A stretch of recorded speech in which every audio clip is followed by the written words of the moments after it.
Hello, my name is Markus Wesaw, and I will be your facilitator for this forklift presentation. And if you'd like to contact me with any questions that perhaps don't get answered in this presentation, my email and phone number are listed on the screen. So feel free to give me a call or send me a quick note in an email with your question, and I'd be more than happy to make every attempt possible to get you an answer. That being said, usually I like to start off these presentations with just a couple of quick ideas on what the purpose and scope of the basic forklift operation presentation is all about. So I like to start off with just a couple of chief objectives. First, there are actual OSHA regulations, and if you're not familiar with OSHA, OSHA stands for the Occupational Safety and Health Administration, or OSHA, and OSHA does have regulations that regulate the operation of forklifts in an industrial or commercial workplace. So basically, if you are an employee and your employer requires the use of a forklift from time to time, the OSHA standards would generally apply to you. So understanding why we have some of the regulations in place and the different nuances of the regulations are kind of chief to just understanding everything that you need to know regarding forklift safety. So that's the first objective, is just to orient you to some of the reasoning behind doing forklift safety training.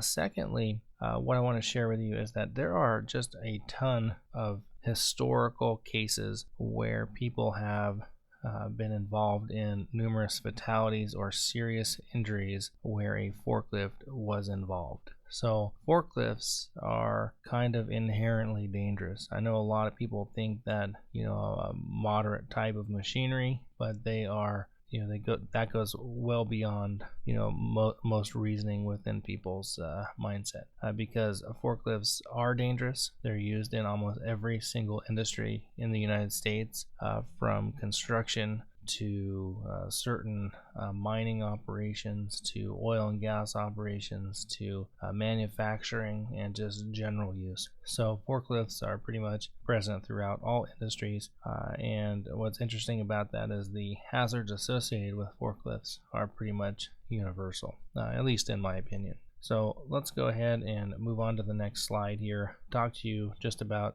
a moment ago about the OSHA standard. So I always like to cite my sources. People say, hey, where is this, in writing, or where can I get more information regarding, this standard or that regulation or whatever. So if you're interested in learning more about the safety and health regulations pertaining to forklifts, or what OSHA calls powered industrial trucks. You'll hear it that way. That's what OSHA calls it, powered industrial trucks, or PITs. Most of us just know it as forklift. If you want to go to Google or Yahoo or AOL or whatever your favorite search engine is, and you just want to type in 1910.178, you can read up on all of the latest OSHA regulations pertaining to forklifts, or again, powered industrial trucks. So one important regulation that I want to share with you that you'll find in 1910.178 is that only trained and authorized operators shall be permitted to operate a powered industrial truck or forklift. And keep in mind that only the employer can certify a forklift operator. There's the reasoning behind, training, and why employers are supposed to provide training, and then employers are supposed to certify each operator. But I want to delve into that just a little bit more. As most of us know, there might be a few people listening to this presentation that are largely unfamiliar, but most of us know that there are just all kinds of forklifts out there. I mean, we've got different makes and models. I know Yale is a popular manufacturer. Caterpillar is a popular manufacturer of forklifts, and there's just all kinds, even within the different types of manufacturers available in the United States and even worldwide. Even amongst the manufacturers, there are different types of forklifts. We have diesel powered forklifts, electric, gasoline powered, liquefied petroleum gas or propane powered forklifts, and I think this is important because one of the perhaps most misunderstood aspects of forklift regulations is that once an operator is certified by the employer on a forklift, that covers all forklifts. And that's actually incorrect. Some of you may find it interesting to know this. I'll give you some scenarios of why this is a problem. So I have seen individuals come, like, let's say, I'll give you a scenario. So I'm resigning from one position within a company where I operated an extend-a-boom forklift, and I was pretty proficient at it. I want to make a change in my life, and I apply to a new employer, and I tell human resources, during the interview process, yes, I'm certified on a forklift. Can I just automatically go to this new workplace and just jump on any forklift in the new workplace because I have previous forklift experience? The answer is probably not. Forklift certification is by make and by model. So what that means is that, we have one type of forklift. It's made by a certain manufacturer. Let's say it's Caterpillar. They make a certain type of forklift, has a certain load capacity, has certain specifications associated with this forklift. That doesn't mean I'm automatically qualified to jump in a lull that requires awareness of how a load and the load weight is going to affect that forklift when the boom is extended, especially at significant heights. Forklifts are not all the same. I'll give you another example. They have electric powered forklifts. Sometimes they're called walkies, and many of you may think of them as like electrical powered pallet jackers, because that's what they are. Well, OSHA actually considers those a forklift. So if I have a forklift license for an electric pallet jacker or a walkie, as they're known, would you want me jumping into that lull, or would you want me jumping into a big Volvo loader? Is it the same? No, it's not. And another good example that I like to share with people is, it's like if I'm a pilot, an airline pilot, and I am certified to fly a single engine Cessna, would you trust me to just jump into a Boeing 757 and try to fly that airplane? Most reasonable people would say no, that I wouldn't want you to do that at all, because they're just not the same. Well, I want you to think of forklifts in the same way. Okay, so that's an important takeaway from this presentation. And the other big takeaway from this presentation is that only the employer can certify an operator on a forklift. So I've dealt with this in the past where, certain labor unions would provide forklift training, and they would tell their union members, oh, well, this forklift certification is good, and they think of it as like a resume builder or something that they can just, utilize for a certain amount of time, and then they go to different employers and say, yes, I'm certified on a forklift. Well, maybe you've got forklift experience, but again, only the employer can certify a forklift operator. So no third party or independent person is really allowed to do that, okay, for obvious reasons. So the onus for forklift certification is on the employer at all times. So does that mean if the labor union gave you forklift training, can the employer accept that? After careful review and analysis of what kind of experience you have, they may accept that as the training portion, and they may evaluate that. So I guess the answer is it depends. But my point here is we can't just necessarily jump to that conclusion. Okay, so again, your takeaway here is only the employer can certify you on a forklift. And secondly, there are all different types of forklifts, so certification is going to be by make and model. So let's go ahead and move on. A couple of interesting facts about forklifts that I think are interesting. The forklifts do weigh thousands and thousands of pounds, so they're quite heavy in general.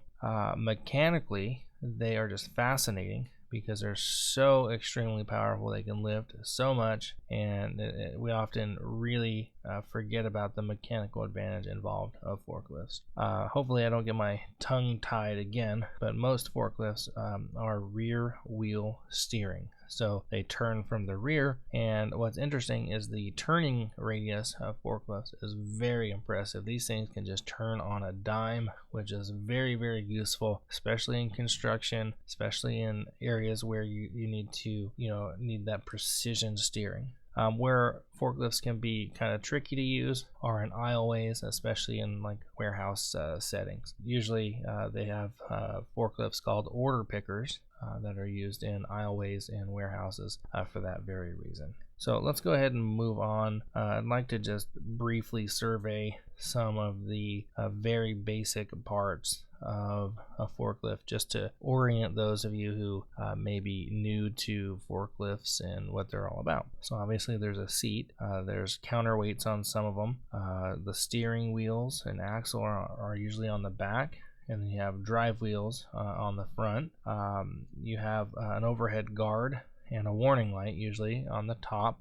The overhead guard is used to protect the operator from overhead fallen objects. Seems to go without saying. There's a hydraulic lift. The mast is basically the upright section, and sometimes on some forklifts you'll see some chains, hydraulic cylinder, and then you'll see the forks and carriage on the bottom part. So those are some common names, that names of the parts that you may see on different forklifts. And again, you know, like the walkies or electric powered power jackers, those would have their own kind of parts, but they're all similar.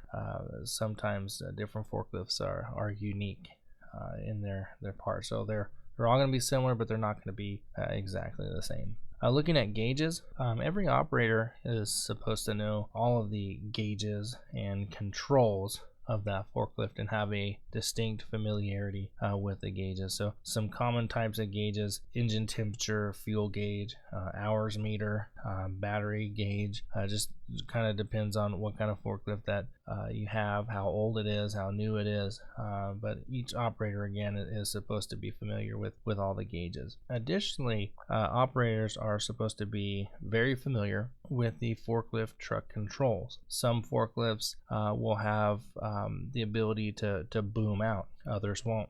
Some will have, you know, different controls, knobs, different ways to, you know, utilize the capabilities of the forklifts. Each operator is expected to know about these controls and basically how to control the forklift safely, which is why most of your smarter companies are going to perform a forklift proficiency test just to ensure each operator is proficient with the machine, meaning that they can safely operate the machine. They can demonstrate knowledge of all the controls and the gauges at a very basic level, basic enough where they can function and utilize the machine safely.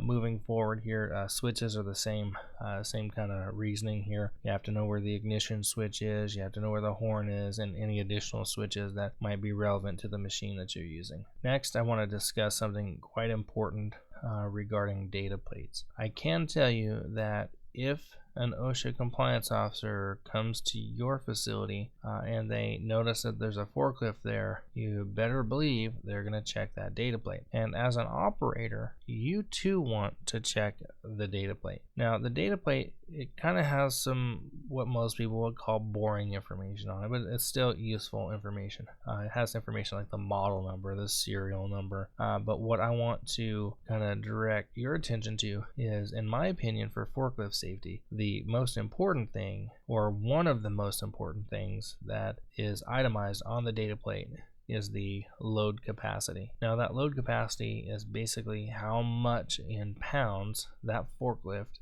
can actually lift. That being said, each operator is effectively supposed to be aware of this number, whatever the limit is, and you would never try to pick up a load that would exceed the load capacity. So sometimes if, let's say, your load capacity is 6,000 pounds and you have a 6,500 pound load, that forklift is inadequate to pick that load up safely, just because you cannot exceed that load capacity. The data plate is where you find out that information.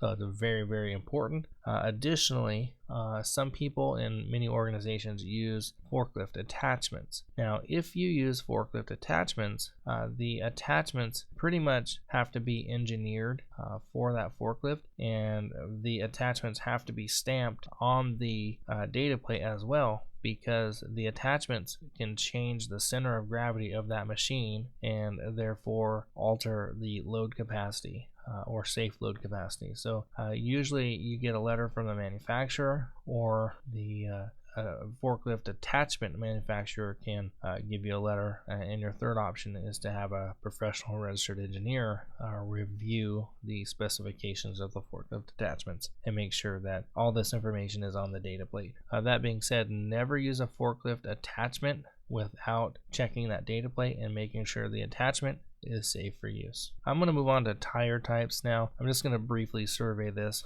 Depending on the forklift and the size of it and what it's being used for, is the forklift being used inside in a warehouse application, or is it used on a construction site? These different factors will determine how aggressive the tire is, what kind of strength the tire has, and all of those related factors. So there are different types of tires. Obviously, I don't want to get into it, but just know that you have to have an appropriate tire for the forklift setting that you're using. Moving forward here, again, forklifts are rear wheel steering most of the time, and this is one big difference between an automobile. Automobiles, most of them anyway, that I know of, and I'm saying that sarcastically, most cars are going to turn from the front wheels. Forklifts, again, usually turn from the rear. This gives you the ability to turn in very, very sharp radiuses. And what I will mention to you also is that there are some forklifts that actually have all four wheels turn when you make certain sharp turns. So keep that in mind. Again, every forklift is different, and that's why you'll kind of hear me say this multiple times to reinforce the fact that to be safe on forklifts, you really have to know the machine that you're using in the workplace that you're using it in. Moving forward, I want to talk a little bit about load capacity. Again, I know I touched on that just moments ago. I want to kind of reiterate the fact that you can never legally lift anything that's beyond the load capacity on the data plate. So again, the operator is always supposed to know exactly what the limitation of the forklift is. Let's go ahead and move on. I want to talk to you a little bit about load centering. So in the slide that is shown on your screen, to the left, what you see is a picture exhibiting the wrong way to center a load. So you see a short box close to the mast, and then you see on the outer side of the forks a larger box. So if you look at that, it just looks awkward, but it's probably one of the more common mistakes that I see amongst forklift operators. So if you look to the right, you see a more stable way to center the load. So you see the taller box closer to the mast, and you see the shorter box on the long side of the forks, and that would be a more appropriate way. So one of your goals as a forklift operator is to always make sure that your load is centered and balanced, and what your goal here is just to prevent any load from being dropped. We never ever want to have a dropped load if we can help it. Moving forward, I have another picture here to exhibit on the left versus the right a load centering diagram. So on the left, you see that the operator does not tilt the forks back, and then on the right hand side you see that the load is elevated slightly and the load is tipped back with the forks. So we typically want to tip back the load a little bit and elevate the front of the forks, and this is basically to ensure that the load doesn't slip off the forks, and again, our goal is to prevent any objects from being dropped. In the following picture, we see a very amateur, very risky operation here with this load. You see how the mast is angled out and the load is somewhat centered, but still, as an operator were to travel with such a load in such a way, this load could easily slip off the forks and become a dropped load, and we just don't want that. We can't have it. It's just not safe. I want to talk to you a little bit about speed. One of the biggest pet peeves I have is when a forklift operator will just speed excessively throughout a work area. Now, we really just don't want anybody to speed while traveling on a forklift. It's just not safe. So what I always encourage every forklift operator to do is to maintain a safe and reasonable speed for the environment that you're in. All right, and for that, I'll have to defer you to your workplace. Some workplaces have actual speed limits. Most workplaces don't, but use your best judgment. What you don't want to do is you don't want to accidentally strike or hit a coworker, a pedestrian, or damage any kind of property. So maintaining a safe speed is integral to keeping you safe and to keeping other people safe.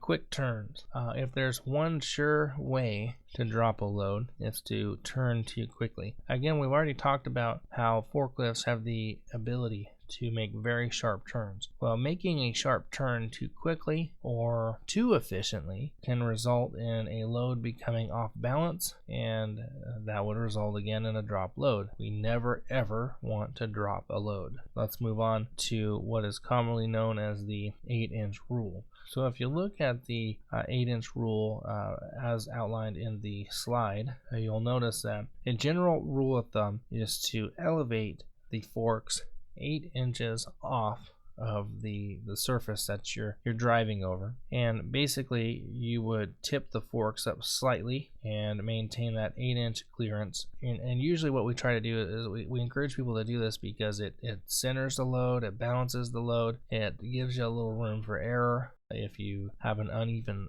surface area. It's just a good rule to follow, and I strongly encourage everyone to practice that rule. Let's move on. What do you do if your view is blocked? What I see for inexperienced forklift operators is I see them leaning out of the cab and trying to get a good visual so they can drive. But what if you just drove in reverse? That would probably be a better solution. That's what we recommend, and that is safer than trying to see around the load that you've lifted on the forks. Okay, so if your view is blocked, or if the load blocks your view, just travel in reverse. It's much safer. Overhead clearance. Again, I've got so many forklift stories. I'm not going to bore you with all of these stories. Some of them are pretty humorous, but I just don't have time to get into all of them. But I can tell you that people have hit sprinkler systems, they've hit pipes, they've hit rafters, all because they didn't have the proper overhead clearance. So wherever you're traveling, if you're traveling in a building, or you're going through garage doors, or you're entering a building, you're exiting a building, whatever you're doing, always make sure that you have proper overhead clearance for where you're traveling. Just a little bit of pre-planning and a little bit of awareness of your surroundings goes a long way with respect to overhead clearance. Moving forward here, I want to talk to you about centering your loads. The forks, in many cases on many different types of forklifts, can be moved depending on the load. So you can make the fork distance skinnier or wider depending on your needs, and that goes a long way to helping you center your load. So if you have to do that, that's fine. Take a couple extra minutes and adjust the forks as necessary to always ensure that your load is centered as best as possible, with the primary objective of not dropping a load. Again, we don't want you to drop any load. So moving forward here, loose loads. I've put another diagram on the screen for you to kind of outline a loose load. So you see that we've got a skinny box on bottom, we've got a moderate sized box in the middle, and we've got a big fat box on top. It's just not a very smart arrangement of the load. So you can see on the right hand side that we've got the bigger box on bottom all the way to the smallest box on top, and that's a better materials handling strategy. And if you still think that given all of that the loads may shift or they may fall off as you travel, feel at liberty to tie them down with some slings or chains if you have to, or any other type of suitable material. It goes a long way. I'm going to keep saying this. We don't want you to drop a load. Okay, moving forward, every now and again an operator will be challenged with a wide or long load. Wide and long loads can be awkward. What I recommend in these cases is that the operator use a little trial and error and attempt to find the center of gravity of the load that they're trying to lift, and make sure that the load is properly balanced on the forks before traveling. That's your best strategy, and in some cases it may not work all the way to completely find that center of gravity. But do your best, and if you have to tie something down to the forks, feel free to do so. I mean, that's what a lot of companies would require. Driving on ramps. So it's the diagram on your screen demonstrates. When you are unloaded, you always want to have the forks facing the decline, whether you are going up or down the ramp. Look at this image here on your screen, driving on ramps when you're loaded. The load will always face the upward incline when you are traveling, whether or not you're going up or down the ramp. You always want to have the load on the inclined side, as this is the best and safest way to travel on ramps while loaded.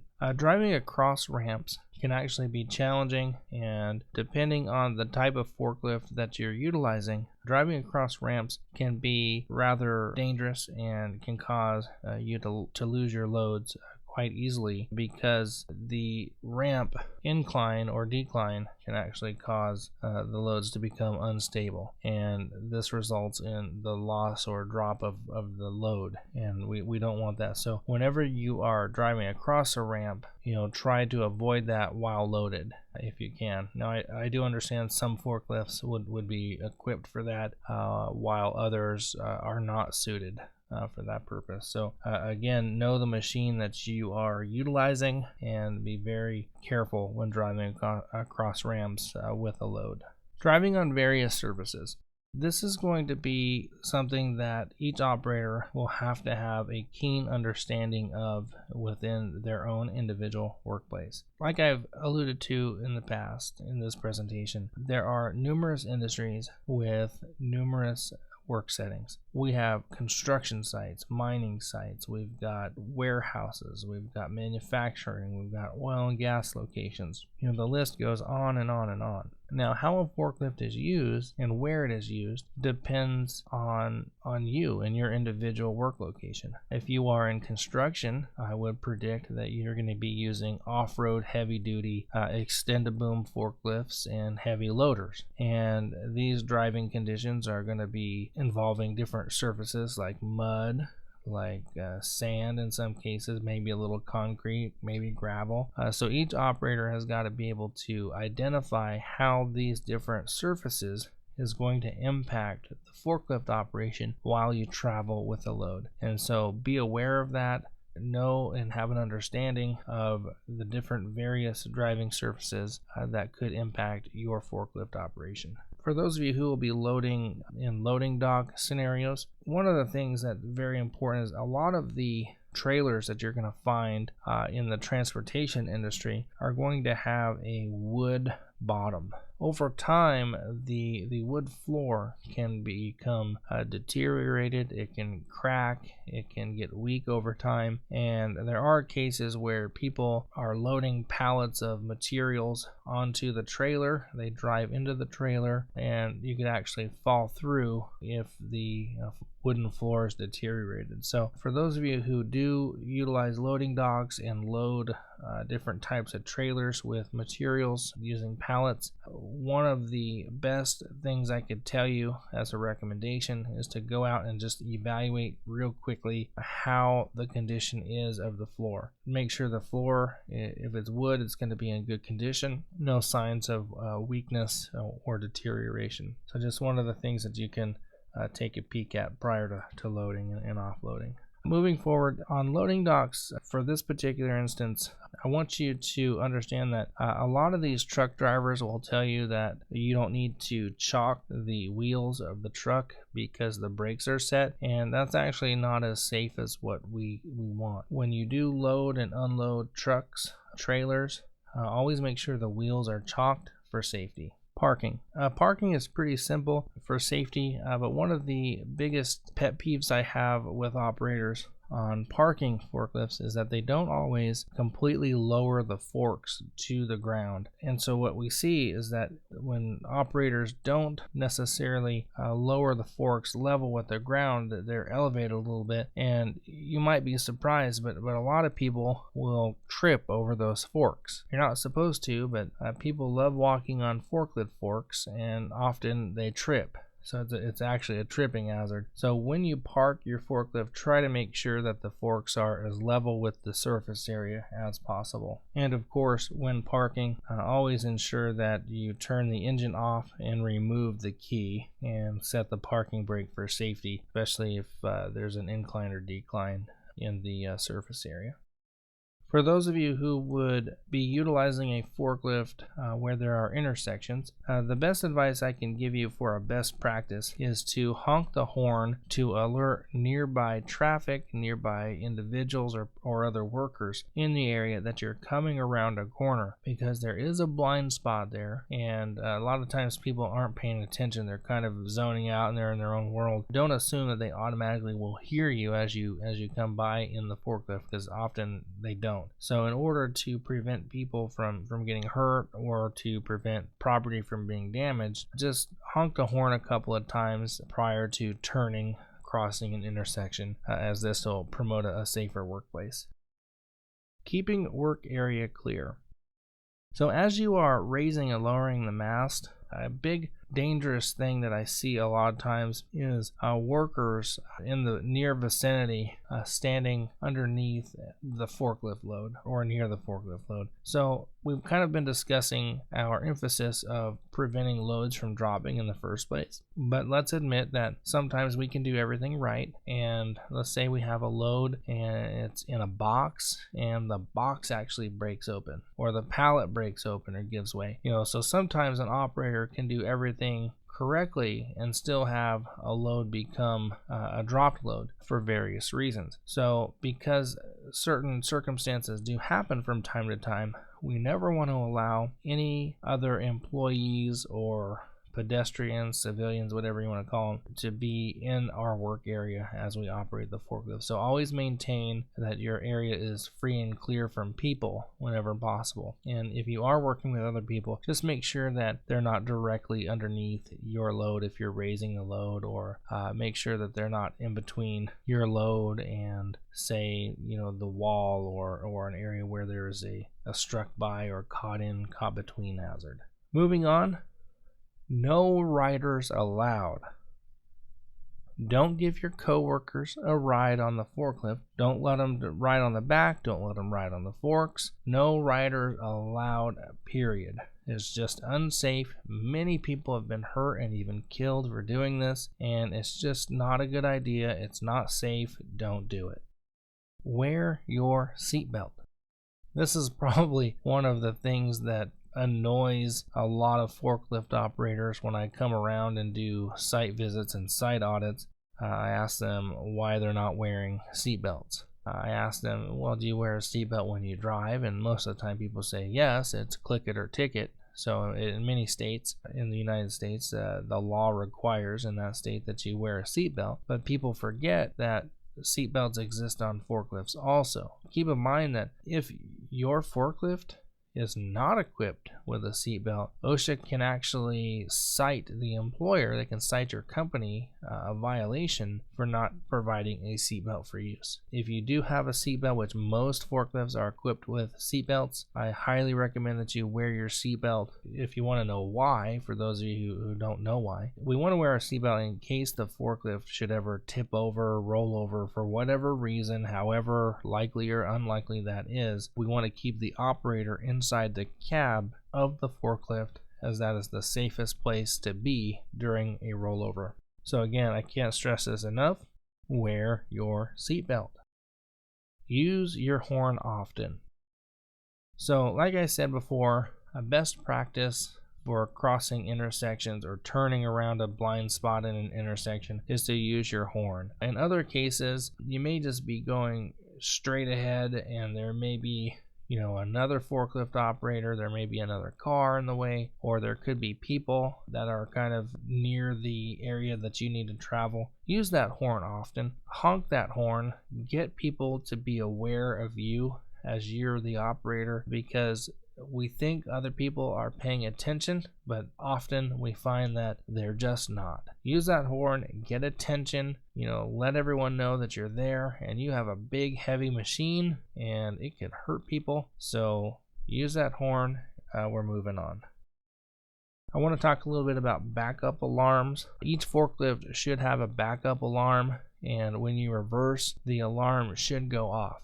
In many cases, we have older forklifts that are not equipped with backup alarms. If that's the case, tell your manager, because we absolutely have to have a backup alarm on the machines. And if you should happen to know that the backup alarm has failed or has become defective in a forklift, get that fixed as soon as possible, because backup alarms really do prevent injuries and property damage, because it lets other people know. It's a way of communicating that a forklift is in reverse and that the operator has potentially limited view of what's going on.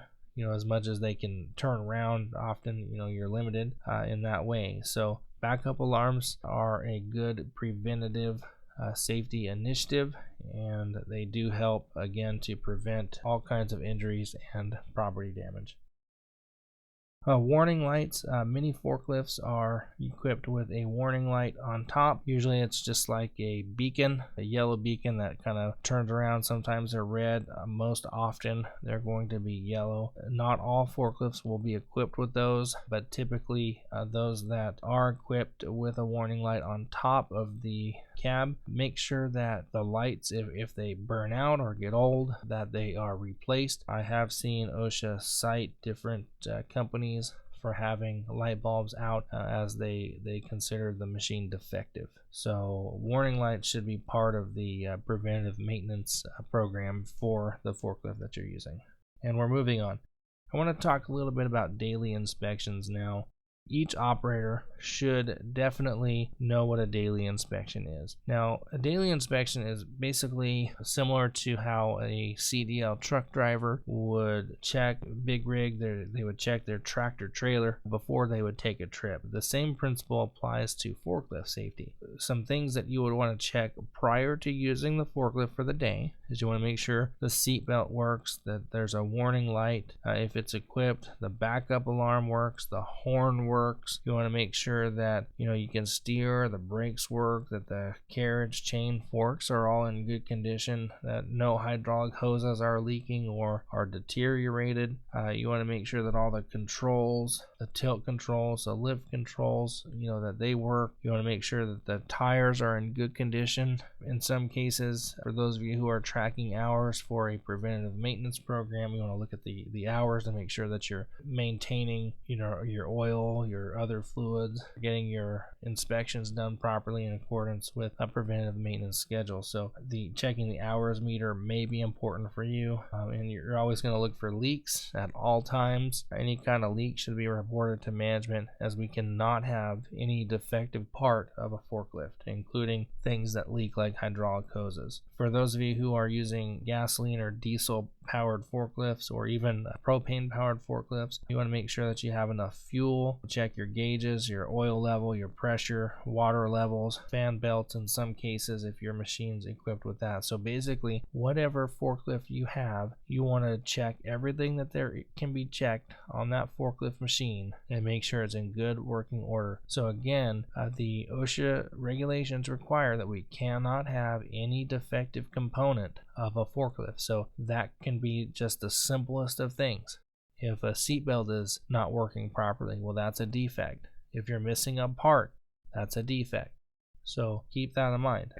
So sometimes people think it's ridiculous, but that's how strict they are on forklifts.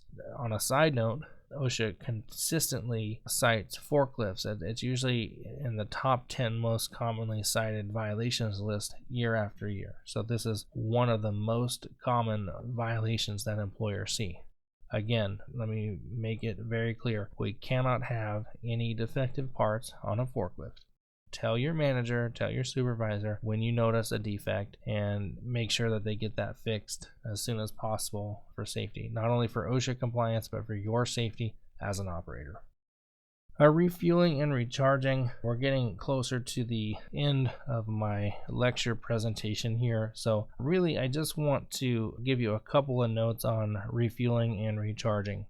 So you always want to park in a designated area for refueling or recharging. Obviously, if you're recharging, you have a charger somewhere, and the forklift has to be within a near proximity of the charger. I mean, that's obvious, it makes sense. For refueling, usually there's a tank or some kind of pump that you would access for gasoline or diesel fuel. So make sure that this is just designated. And then never block emergency equipment, especially fire extinguishers. That's a big no-no. That's probably the most common blocked emergency equipment that there is. If you are refueling, especially gasoline, make sure the area is well ventilated to prevent any vapors from accumulating and becoming a fire hazard. Always have a fire extinguisher nearby. A really great idea that I would share with you is that most safety professionals and most fire departments would recommend that in every forklift there be a little 5 or 10 pound fire extinguisher inside the cab somewhere. It's just a really smart idea. If you don't have 5 or 10 pound ABC fire extinguisher in the cab of your forklift, I strongly would urge you to have one equipped. It doesn't cost much, it's easy to install. Put it somewhere where it's not in the way but easily accessible. It's just a good idea. Moving on in a little bit more depth here on refueling and recharging. Always turn off the engine and lights. Never smoke. I see that a lot. People are refueling diesel or refueling gasoline in the forklift and they're taking a smoke break while they're doing it. For environmental reasons, we never want to spill any fuel if we can help it. Each state is different on how that's handled, but in general, spilling fuel is very bad. We don't want to do that. Moving forward here, only use approved cans for diesel and gasoline, and for propane, or what we call LP, liquefied petroleum gas, shut off the valves. If you're not familiar with the refueling and recharging requirements and practices of a particular forklift that you will be using, have someone show you how to do it properly in the workplace so that you know and that you're aware. And that brings us to the conclusion of this forklift presentation. I hope I was as informative as I could be for this particular lecture, and I know we covered quite a bit, and I hope I didn't rush through this too much, that I did make a good couple of points to you in your understanding of forklift. So let me do a quick review with you just to reinforce our discussion here. First and foremost, only the employer can certify you as an operator on a forklift. Now, to be clear, you can be certified on a forklift by make and by model. So let's say we've got two forklifts. We've got a Volvo and we've got a Caterpillar. And the load capacity is pretty much the same. They operate pretty much the same. Could your employer certify you on both machines, without having you do, a proficiency test on both machines? And if they are what OSHA calls comparable machines, sure, the employer can do that for you. That's fine. But if you are certified on a powered electrical walkie, or electrical powered pallet jacker, as they're known, would we put you in a big Volvo or Caterpillar loader? The answer to that is no, we wouldn't. We'd want to make sure that you got a little bit more training, a little hands-on usage of the forklift, so you could become proficient on that. We don't want you to basically jump from that single engine Cessna to a Boeing 757 without going through some additional steps. Next, what I would share with you again, just to reiterate this, is one of our primary goals as a forklift operator is to never ever drop a load. We really don't want to drop a load if we can help it. I do know that every now and again we're going to make a mistake. Something's going to happen. We're not going to account for a particular hazard or a particular set of circumstances, and we may drop a load. But our goal is to not ever drop a load. What we do is we make sure that our load is balanced. We make sure that we use that 8-inch rule, tip the forks up. We want to make sure that if we have to go up and down an incline, that we are carrying the load in the appropriate way, and that generally we promote safety by using the horn as much as possible, especially at intersections, and that we do consistent checks like daily inspections on our forklifts, and know and understand that no forklift can have a defective part, ever, no matter how small or major. And wear those seat belts. I know this is tough. And I know that some of you are probably going to chuckle about this, but wear those seatbelts for your safety and for the betterment of your company. If nothing else, you don't want your company to get an OSHA citation for you not wearing your seatbelt. That's just silly. Does it happen? Of course it happens, but we don't want it to happen. So I hope this has been helpful. I hope it's been educational for you. Again, if you would like to contact me via phone or email with your particular question, if I didn't cover it in this lecture, there's a lot more that we could talk about on forklifts, so this is just a quick survey of everything. But I hope this helps you, and thank you so much. Be safe out there on those forklifts.